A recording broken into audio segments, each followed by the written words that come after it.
잠언은 지혜서입니다. 세상 사는 동안에 언제 어디서든지 적용할 수 있는 그런 귀한 말씀들이죠. 동서고금을 통해서 많은 격언들, 속담들, 지혜 잠언들이 이렇게 전해져 있고 우리나라에도 이렇게 많은 그런 교훈들이 있는 것을 보게 됩니다. 오늘 특별히 15장 1절에서 20절까지 말씀을 보았는데 이 말씀들은 서로 연결되지는 않는 것 같아요. 한 절 한 절 한 절이 그 한 절만 딱 봐도 그것이 적절한 말씀이 되고 그 말씀이 교훈이 되고 이렇게 격언이 되는 그러한 말씀들인데 그래도 한 가지 이렇게 공통적으로 꿰고 있는 주제가 있다면 말에 대한 것, 언어에 대한 것입니다. 우리의 입술을 열어서 말을 할 때 그 말을 어떻게 해야 되겠는가 하는 것에 대한 지혜를 우리에게 주고 있는 교훈을 보게 됩니다.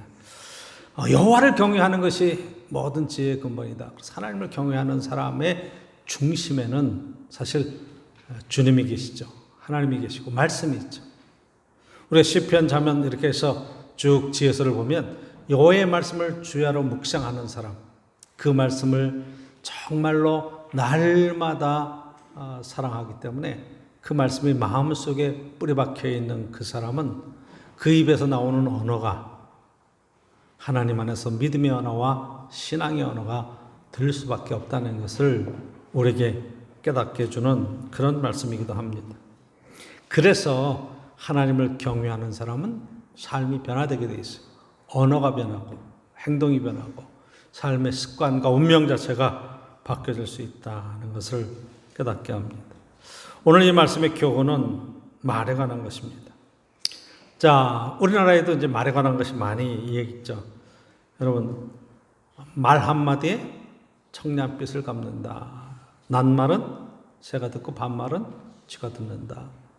발 없는 말이 천리를 간다. 그렇죠. 여러 가지. 오는 말이 고와야 가는 말도 곱다. 그러니까 말에 대한 여러 가지 그런 격언들, 또 금언들, 속담들 이런 것들이 우리 전해오는데 다 가만히 생각해보면 다 맞는 말만 하죠. 틀리는 말 하지 않아요. 그게 인생을 오래 살고 삶을 살아온 삶의 지혜라는 것을 우리에게 깨닫게 해주는 거예요. 그래서 오늘 본문 1절에도 보면 유순한 대답은 분노를 쉬게 하여도 과격한 말은 노를 격동하느니라. 그래서 1절 처음부터 시작해서 이게 유순한 대답이냐, 그 마음에 순한 생각이 있고 말을 순하게 하느냐, 아니면 속에 과격한 생각을 갖고 말을 하느냐, 여기에 따라서 듣는 사람과 또 반응이 전혀 달라질 수 있다는 것을 우리에게 말씀해 주고 있죠. 그러니까 마음속에 있는 것들이 입으로 표현되어 나올 때 그 표현되는 것이 상대방에게 어떻게 들려지는가 이게 중요한데 문제는 내 마음의 상태에 따라서 그런 것들이 자기도 모르게 표출이 되는 것이 언어라는 것을 보게 됩니다. 그래서 이 말 한마디에서 상대방을 누그러뜨릴 수도 있고 말 한마디에서 상대방을 격노하게 할 수도 있고 그러니까 이게 굉장히 우리의 언어가 중요해요. 그러니까 나를 만나는 사람들 삶 속에 정말로 차분하고 정말 좋은 관계들을 잘 맺고 있는가 아니면 나하고 말하는 것을 두려워 사람들이 내 주변에 없는가 이런 것도 한번 여러분 잘 한번 우리의 삶을 돌아봐야 될 것이다 말이에요. 여호와를 경외하는 것 이것이 지식의 근본이고 지혜의 근본이 되는데 여호와를 경외한다는 말 속에 들어있는 것 자체가 내 안에 하나님이 계시고 하나님의 영이 계시고 그래서 이 말하는 모든 것들이 하나님 안에서 통제를 받고 있다는 것에 대한 기본적인 전제가 그 속에 들어있는 거죠. 그렇죠? 자, 그래서 2절에 보면 지혜 있는 자의 혀는 지식을 선히 베풀고 미련한 자의 입은 미련한 것을 쏟느니라. 그래서 이것은 지식이 많고 적음, 배움이 많고 적음에 관한 얘기가 아니라 그 속에 과연 어떤 인격이 있느냐에 따라서 그런 언어의 생활과 이런 것들이 표현되는 것들이 많이 나타나는 것을 실제로 보게 됩니다. 사회 지도자의 그런 자리에 있는 사람들도 말을 함부로 해서 그 말이 설화가 돼서 돌아오고 그 사람의 삶을 아주 어렵게 만드는 그런 경우를 많이 봅니다. 회장이라고 하는 사람들, 회사를 경영하면서 돈을 많이 벌었을지 모르지만 말 한마디 잘못해가지고 큰 망신을 당하고 경제적인 그런 경영에 위기가 오고 그런 것도 실제로 경험하고 보잖아요. 그러니까 말에 실수가 없으면 사람이 온전한 사람이라 그렇게 말씀하는 것을 보면 이 표현 방식, 이것 굉장히 중요한 것.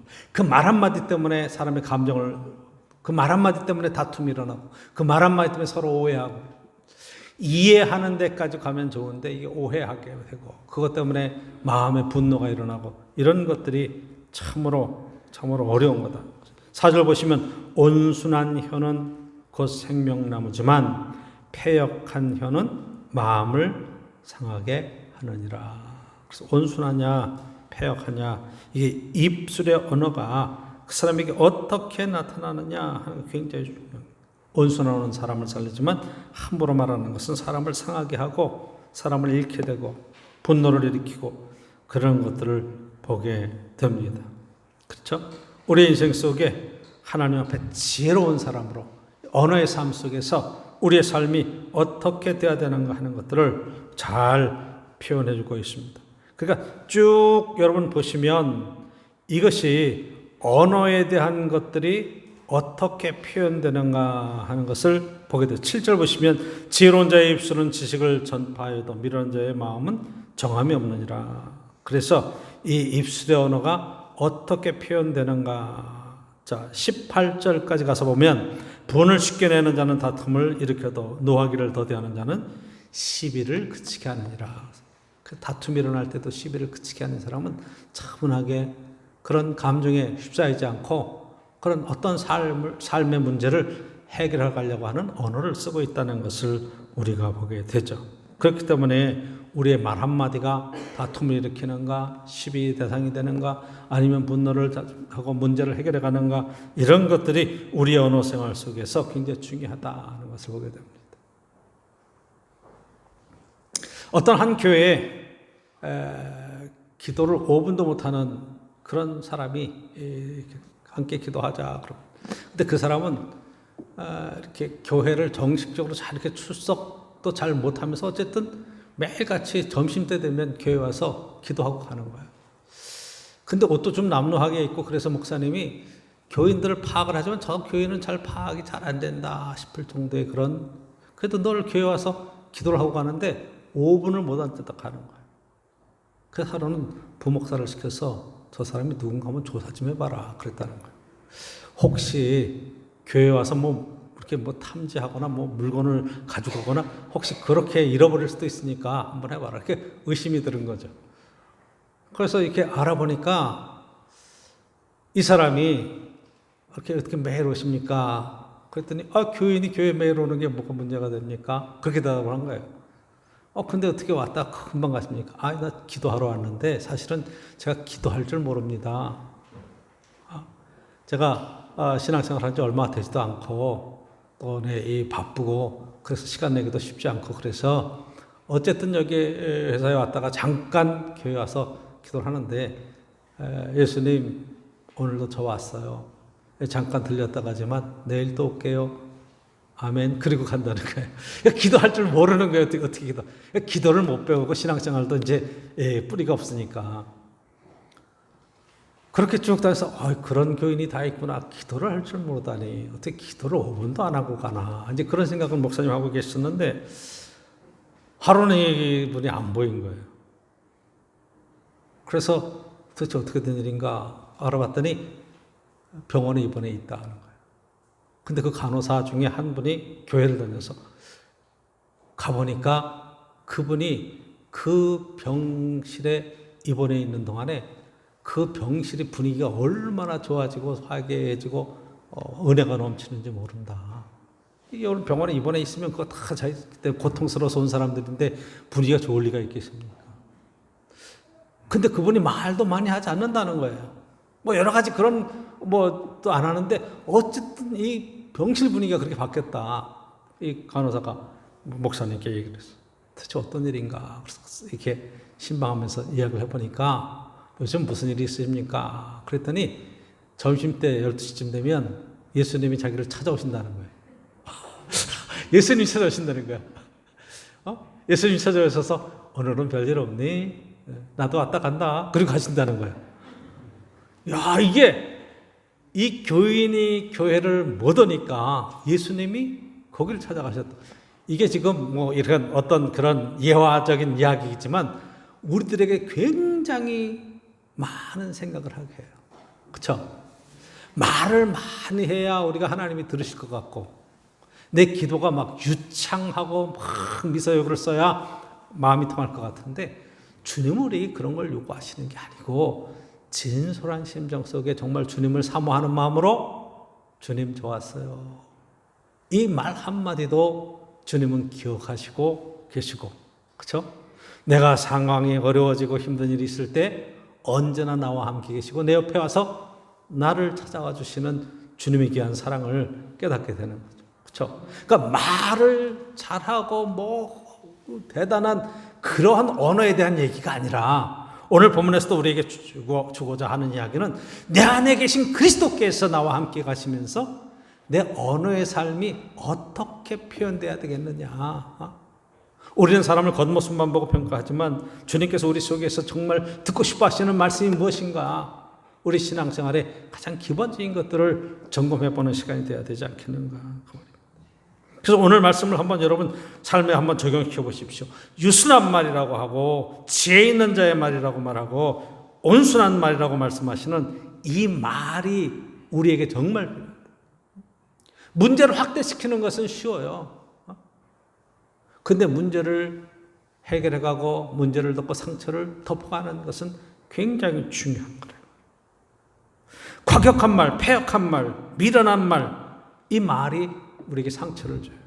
자, 사람이 외적으로 충격을 주면 이렇게 때린다든가 뭐 찌른다든가 상처를 주면 상처가 나죠. 그렇죠?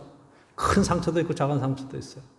큰 상처는 시간이 오래 아물지만 작은 상처들은 한번 2, 3일만 지나도 이렇게 아물기도 하고 뻘겋게 이렇게 됐던 것들이 깔아앉기도 하고 그런 시간들이 있어요. 그 눈에 보이니까 이 사람이 다쳤구나, 어디 아프구나, 그런 걸 알 수 있어요. 근데 우리 마음이 다치는 것, 이것은 지금 어떻게 생각하면 말 한마디에 상처를 입고 고통스러워하면 그거는 여러분 눈에 보이지 않기 때문에 그걸 어떻게 치유를 할 거예요? 온순한 말, 유순한 말, 지혜로운 말. 시간이 지나가면서 상처가 치유될 수도 있지만 여러분 제가 계속 여러분에게 말씀드리는 것은 상처가 났어요. 찢어졌어요. 그러면 꼭 싸매고 약 바르고 꼭 싸매고 꽁꽁 묶어 둬야 그 안에서 치료가 되고 그게 가만히 놔둬야 건드리지 않아야 아물어지는 거예요. 그렇죠? 그러니까 시간이 약이라는 표현도 마찬가지. 마음의 상처를 입었는데 누가 그것을 가만히 감싸주고 있고 위로해주고 있고 꼭 보듬어주면 시간이 지나가면서 상처가 아물어져요. 근데 여러분 한번 생각해보면 상처가 났어요. 그런데 계속 허집어, 계속 만져, 덧들려. 그럼 상처가 아무는 게 아니라 곪고 환홍이 생기고 점점 커져서 위태로운 지경까지 간다는 거예요. 건드려서 그렇게 되는 거예요. 가만히 놔두고 약 바르고 감싸야 될 것을 갖다가 자꾸 건드려. 마음에 상처가 있단 말이에요. 근데 그 상처를 계속 건드려. 계속 옆에서 뭐라고 그래요? 계속 덧들리게 놓고 계속 어떻게 생각하면 그 상처에 계속되는 그 아픔이 결국 삶을 때로는 구렁텅이로 몰아넣고 끝의 자리로까지 몰고 가게 되고 그 상처 때문에 파산의 지경에까지 이루어지는 것을 보게 돼요. 이혼하는 많은 가정들이 깨져가는 이유 중에 많은 이유들이 성격 차이입니다. 제일 많은 게 성격 차이예요. 뭐 경제적인 것도 참고 이겨나갈 수 있어요. 또 몸이 아프고 힘든 거는 잘 치료해서 회복시킬 수 있어요. 근데 마음의 상처가 서로가 보듬어서 치유가 되는데 이게 치유되지 않고 계속 상처가 되면 두고 보자 쌓여서 나중에 폭발하면 황혼이혼도 되고 그렇죠? 중간에 삶을 포기하는 게 되고 그런 일들로 가버리는 거예요. 예수님께서 우리에게 뭐라고 말씀하시는 거 아니? 마태복음의 5장 21절에 옛사람에게 말한 바 살인하지 마라. 누군지 살인하면 심판을 받게 되리라. 그러니까 살인하지 마라 하는 거예요. 이게 몇 계명이에요? 내 부모를 공경하라 5계명, 살인하지 마라 6계명. 그렇죠? 6계명이에요. 인간에 관한 것은 부모에 공경하는 것 외에 하지 말라는 것에 대한 제일 먼저 나오는 게 살인하지 말아요. 그러니까 사람을 죽이는 것에 관한 이야기잖아요.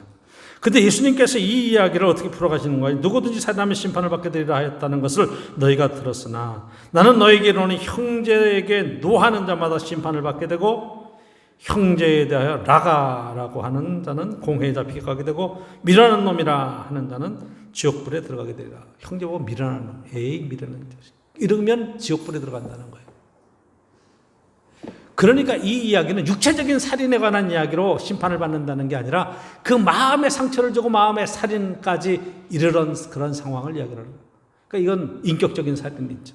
함부로 대하는 거죠. 예수님이 십계명의 말씀을 해석해가는 것이 얼마나 대단하게 우리의 삶 속에 삶의 문제를, 근본적인 문제를 짚고 가시는 거예요. 사회의 면을 보면 요즘도 많은 살인 사건서부터 시작해서 강도 사건, 무슨 지저분한 많은 일들이 벌어나는 것을 보면 바로 여기에 있는 거예요. 사람을 경시하는 것, 사람을 함부로 대하는 것, 우습게 하는 것. 자기 욕심 때문에 사람을 이용하려고 하는 것. 이런 것들이 결국 사람을 죽이는 살인죄와 똑같다라고 말씀하시는 것을 보면, 그리고 그 다음 계명을 설명해 가실 때 간음하지 마라 이렇게 얘기하고 여자를 보고 음욕을 품는 자마다 이미 간음했다. 마음의 생각을 품는 것 자체가 이미 행동으로 옮기기 전에 그 사람 인격과 삶이 그런 것이다. 이렇게까지 표현하고 있으신 거예요.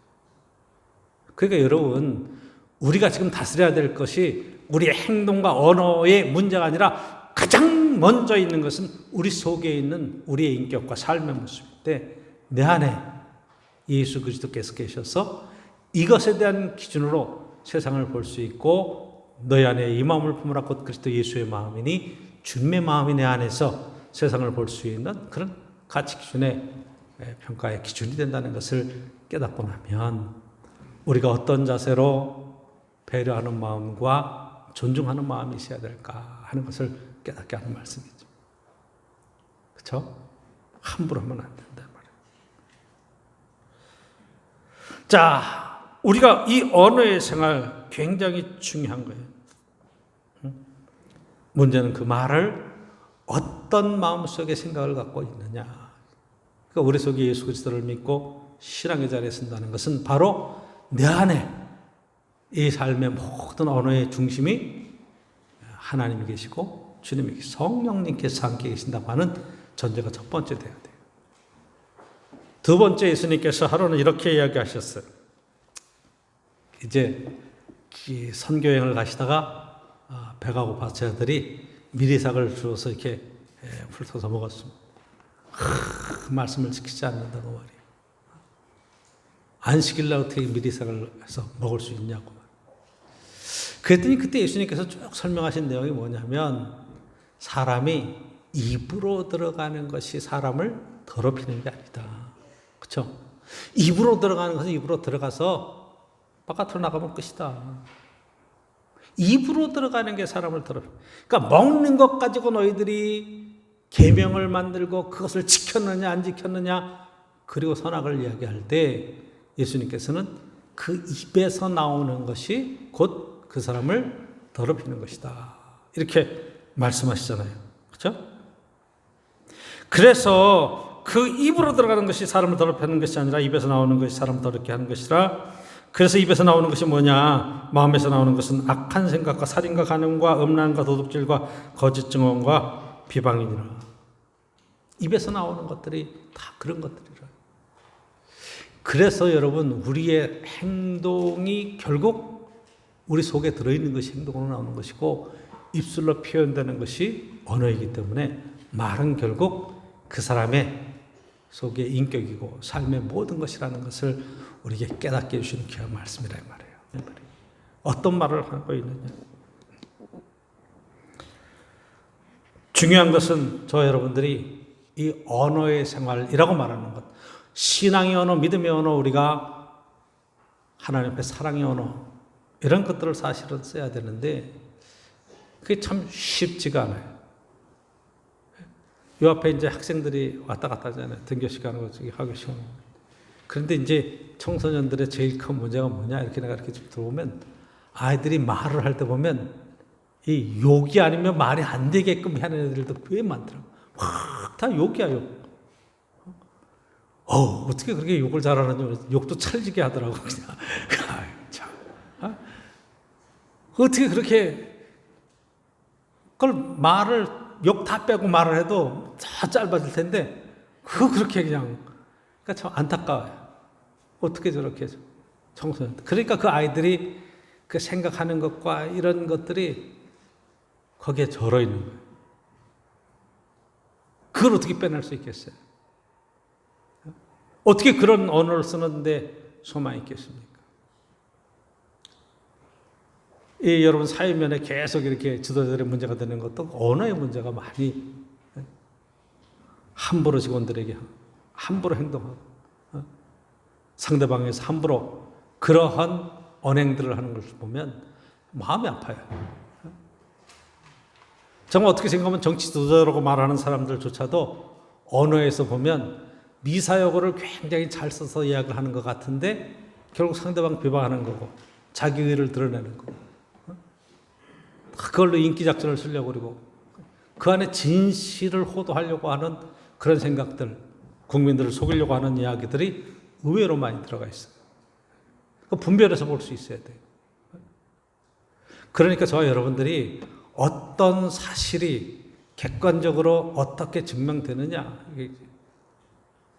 그보다 더 중요한 것이 그 사람이 평소에 어떤 인격으로 어떤 말을 하고 살아가는, 정치적인 캐치프레이즈를 뭐로 걸었다, 아니면 경제적인 어떤 그런 이권들을 개입돼 있다, 뭐 그런 것들로 우리가 봐도 그 사람의 언어의 삶이 과연 그 사람의 인격을 드러내는 것인데 어떤 사람인가?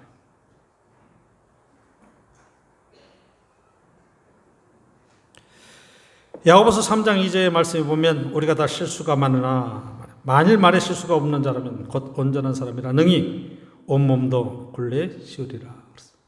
이 말이라는 것이 얼마나 위험한 거 아니? 그 큰 배도 뒤에 있는 키 하나를 가지고 다 조종해서 움직여가는 건데 우리의 인생도 마찬가지. 이 혀, 우리의 삶 전체를 조종하는 이 키와 같다. 바로 이 얘기를 하는 거예요. 이 불이 얼마나 산불이 나면 위험합니까? 근데 산불이 처음부터 크게 나나요? 조그만한 담배꽁초 하나에서 조그만한 불씨 하나에서부터 번져가지고 전체 산을 태우잖아요. 우리 몸에 있는 혀, 이것이 얼마나 위험한가 하는 이야기를 야고보서는 너무 정확하게 잘 지적하고 있는 거예요. 그래서 입에 굴레를 씌워라. 입에 온전한 사람, 말이 온전한 사람이 결국 신앙과 삶에 있어서 그 사람이 온전한 사람이다. 이렇게까지 지금 이야기를 하는 것을 보면 우리의 언어의 삶이 어때야 될 것인가 하는 것을 너무 잘 표현하고 있는 말씀이라는 것을 깨닫게 합니다. 그러면 오늘 보면서 세 번째 우리가 꼭 해야 할 것은 하나님은 다 보고 계시고 다 듣고 계시다. 결국 의인이 누구냐? 결국 하나님의 언어, 믿음의 언어, 신앙의 언어를 쓴 사람이 의인이라. 여러분 3절 보십시오. 여호와의 눈은 어디서든지 악인과 선인을 감찰하시느니라. 악인과 선인, 여러분 악인과 선인이 뭐겠어요? 성경에서 말하는 악하다, 저 사람 선하다, 뭘로 얘기하겠어요? 결국 하나님 말씀 안에서 지혜 있게 사는 사람은 그 사람을 하나님께서 의인이라. 여러분 6절, 8절 말씀 보십시오. 8절. 악인의 제사는, 악인도 하나님 앞에 제사를 드리고 예배를 드려요. 악인에서는 여호와께서 미워하셔도 정직한 자의 기도는 그가 기뻐하시느니라. 그렇죠. 정직한 자의 기도를 기뻐하시는. 그가 뭘 얼마를 갖고 얼마나 하나님께 드리고 얼마나 무슨 행동을 하고 그런 것들보다 더 중요한 것은 우리의 마음의 중심이 예수 그리스도께 온전히 향하고 세워져 있는가, 신앙의 자세가 어떻게 되어 있는가, 하나님이 보고 계시단 말이에요. 그렇죠? 9절 악인의 길은 여호와께서 미워하셔도 공의를 따라가는 자는 그가 사랑하신다. 하나님의 사랑이 가운데 있고 정말 이게 의로운 사람이라고 말하는 15장에서는 결국 어떤 사람이 의로운 사람이냐, 하나님 앞에서 유순한 대답한 사람, 온순하게 말할 수 있는 사람, 하나님 앞에서 지혜 있게 말할 수 있는 사람, 이 지혜의 근본은 여호와 하나님께 있으니 하나님을 의지하고 믿음 안에서의 신앙의 언어를 쓰는 사람. 그래서 여러분, 신앙의 언어라는 것이 주여 내가 믿습니다, 뭐 교회에서 쓰는 그런 종교적인 언어를 이야기하는 게 절대로 아니라 이 말이에요. 제가 처음에 어떤 간증의 이야기를 했듯이 그것이 어떤 표현으로 되어지는가, 마음의 중심이 어떠한가, 굉장히 중요한 거죠. 자, 우리의 신앙생활 속에 하나님의 위로하심과 축복이 주 안에서 있기를 간절히 축원합니다. 17절 보시면 이렇게 써요. 채소를 먹으며 서로 사랑하는 것이 살찐 소를 먹으며 서로 미워하는 것보다 나으니라. 그쵸? 그쵸? 그러니까 여러분, 뭘 잘 먹고 사느냐의 문제가 아니라 그 가정 안에 어떤 관계를 이루고 지혜로운 그런 사랑의 공동체를 만들어내는가, 굉장히 중요한 거예요. 20절 보십시오. 지혜로운 아들은 아비를 즐겁게 하여도 미련한 자는 어미를 없인 여기느니라. 가정 안에서의 행복 어디에 있어요? 서로 존중하고 존경하고 세워가는 데 있잖아요. 부모님들은 자녀들을 향해서 정말로 사랑으로 양육해가는 거고, 자녀들은 부모님을 진심으로 사랑하고 존중하고 존경하는 것, 이게 정말 가정의 제일 큰 행복이고, 어디서 기쁨을 보겠어요? 여러분, 가정 안에서 기쁨을 맛보지 못하는 사람은 세상에 어디 나가도 기쁨을 맛볼 수가 없는 거예요. 그렇기 때문에 여러분, 여호와를 경외하는 신앙, 이 믿음으로 살아간다고 말하는 것은 바로 이 부분이에요. 저 신앙의 언어를 주 안에서 함께 사용해 갈 수 있기를 간절히 축복합니다. 그 신앙의 언어가 제일 큰 첫 번째가 제가 여러분에게 말씀드리는 것은 여러분 칭찬하는 거예요. 칭찬은 고래도 춤추게 한다고 이야기를 여러분 본 그런 얘기도, 칭찬의 효과가 대단한 거예요. 어떤 아이가 공부를 안 해. 초등학교 5학년, 6학년 막 가더라도 중학교를 가야 될 텐데 공부를 전혀 안 하는 거예요. 매일 점수가 막 20점, 30점, 40점. 근데 어느 날 얘가 어떤 실수를 했는지 뭘 잘했는지 모르지만 성적, 이렇게 시험지를 하나 딱 가져왔는데 80점을 맞은 거예요. 그의 생애 최고의 점수예요. 엄마가 너무 고마워가지고 아이를 꼭 끌어안았습니다. 그리고 야, 너 너무 감사하다, 너무 고맙다, 네가 이렇게 잘할 수 있다니, 엄마는 너무 네가 자랑스러워, 딱 한마디 했다는 거예요. 근데 이 아이가 그 말 한마디에 인생 자체가 확 바뀌어진 거예요.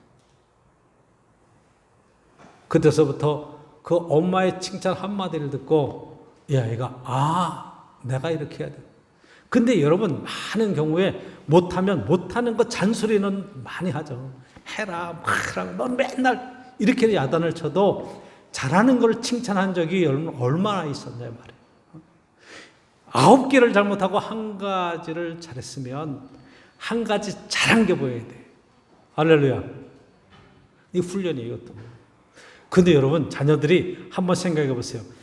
90점, 100점, 90점, 90점, 100점, 100점 맞아갖고 하나가 60점이야. 그러면 100점, 90점 맞은 게 눈에 확 들어오는 게 아니라 뭐가 들어오겠어? 60점짜리가 눈에 확 들어온단 말이야. 너는 이것만 좀 정신 차리고 잘했으면 이게 이렇게 나간다 말이에요. 근데 사람은 지적받고 잘못에 대해서 징계하는 데에서 깨닫고 회복되는 게 아니라 잘하는 거 칭찬하는 것이 돼야 돼요. 여러분, 어떻게 100% 다 내 마음에 들겠습니까? 내 배로 낳은 내 자식도 마음대로 안 되는 세상 가운데. 그렇죠? 할 수 없는 방법은 칭찬하는 것 외에는 방법이 없잖아요. 그러면 뭘 칭찬할 거예요? 잘하고 있는 것, 잘하신 것, 하나님 앞에서 축복된 것들을 저와 여러분들이 함께 칭찬하며 위로함을 주 안에서 함께 이루어갈 수 있기를 간절히 축복합니다. 그렇죠? 칭찬해 주고. 목사님도 성도들을 칭찬하고 성도들도 서로를 칭찬해가지고 그리고 용기를 주고 비난하고 지적하고 뭐라고 하는 것보다는 바로 이것이 굉장히 중요하고 부부 사이도 마찬가지고 부모와 자식과 하는데도 마찬가지고 또 어떤 말이 있겠어요? 여러분 유순한 대답, 순한 말 굉장히 중요해요. 때로는 속에서 보글보글 끓고 그래도 냉정하게 유순하게 어쨌든 좋은 말로 하는 것이 듣기도 좋고 그런데 우리가 이렇게 삶을 실제로 살다 보면 어떤 얘기를 들었을 때 기분이 나빠요.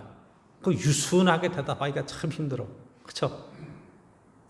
가는 말이 고와요. 오는 말도 없다는데 이게 이 말이 쉽게 나와. 근데 이제 참아. 그러니까 에이 내가 말 안 하고 참지. 그리고 참고 나면 그 다음에 또 비슷한 상황이 생기면 또 참아. 또 참아. 참다 나중에 팍 폭발하면 그동안 모두 참았던 것들이 다 무효가 되어버리면서 이상하게 상태가 버려요. 그래서 처음에 어쨌든 조그만 이야기 속에서도 서로가 서로를 배려하도록 그렇게 서로가 노력하면서 고쳐가기 시작하는 것이 대화에 굉장히 중요한 것 중에 하나. 유순하게 말하는. 예수님께서도 팔복에 얘기할 때 온유한 자는 복이 있나니 저희가 땅을 기업으로 받을 것이요. 하나님 앞에 약속의 땅에 축복이 있다. 온유한. 우리가 정말로 자기의 분노를 다 있는 대로 표현하지 않냐고 잘 다스려가면서 배려하는 마음. 이 굉장히 중요하죠. 격려와 축복의 언어가 굉장히 중요해요. 격려하고 축복하는. 그렇죠? 해보자거리고 잘해보자거리고 하는. 그러니까 비난하는 언어보다는 어쨌든 저와 여러분들이 신앙생활을 하면서 믿음의 언어라고 하는 것은 칭찬하고 격려하고 위로하고 힘을 주고 용기를 주는 그런 믿음의 언어들이 우리에게 필요하다는 것을 깨닫게 됩니다. 오늘도 마찬가지. 하나님께서 왜 잠언서에 이 말씀을 통해서 말에 대한 이야기를 계속 집어넣었을까요? 말에 실수가 없으면 온전한 자라. 사실은 말을 많이 하지 말아야 되는데 교회에서 제일 말 많은 사람이 누구예요? 목사님이잖아. 그렇죠? 설교하고 새벽에서부터 시작해서 주일도 수요일도 금요일도 말을 많이 하다 보니까 목사도 말에 실수가 있을 수 있어요. 여러분들이 용서하시고 용납하시고 그렇게 잘 걸러 이해하시기를 부탁을 드립니다. 한 가지 더 나가서 서로가 오해가 생길 때 서로가 조금 더 배려하고 이해하려고 그러고 문제를 해결하려고 그러는 그 넉넉한 마음들이 필요한 거예요. 그렇죠? 그러니까 똑같은 자리에서 똑같은 얘기를 들어도 우리의 마음속에 들려오는 이야기는 내게 크게 들려오는 소리도 있어요. 그래서 똑같은 설교를 듣고 다양한 생활의 패턴이 다른 성도들이 다양한 방법으로 은혜를 입는 것을 보면 그렇죠? 그 가운데 굉장히 중요한 하나님께서 내게 주시는 말씀들이 있다. 그 말씀으로 깨우치기도 하고 회개하기도 하고 돌이키기도 하고 결단하기도 하고 그래서 하나님의 말씀이 우리 삶 속에 어떻게 적용돼야 되는가 그것은 사실 우리에게 주시는 그러한 축복이라 이 말이에요.